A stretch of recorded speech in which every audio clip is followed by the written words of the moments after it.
রাশিফলের বিভিন্ন বিষয়ের তথ্য দিয়ে থাকি। চলুন আজকের বিশেষ আলোচনা 2025 সালের মে মাসে রাহু মীন রাশিতে অবস্থান করছে। মে মাসে রাহু কোন রাশির ওপর কী ফল দিচ্ছে? 12টি রাশির ওপরে রাহুর প্রভাব বিভিন্নভাবে পড়বে। নিচে সংক্ষেপে প্রত্যেকটি রাশি নিয়ে আলোচনা করছি। মে মাসে মেষ রাশি, রাহু দ্বাদশ স্থানে রয়েছে। খরচ বৃদ্ধি পাচ্ছে, মানসিক অস্থিরতা, বিদেশ যোগের সম্ভাবনা রয়েছে, গোপন শত্রু সক্রিয় হতে পারে।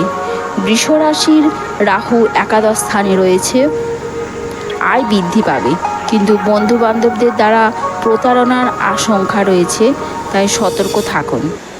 মিথুন রাশি, রাহু দশম স্থানে। কর্মক্ষেত্রে হঠাৎ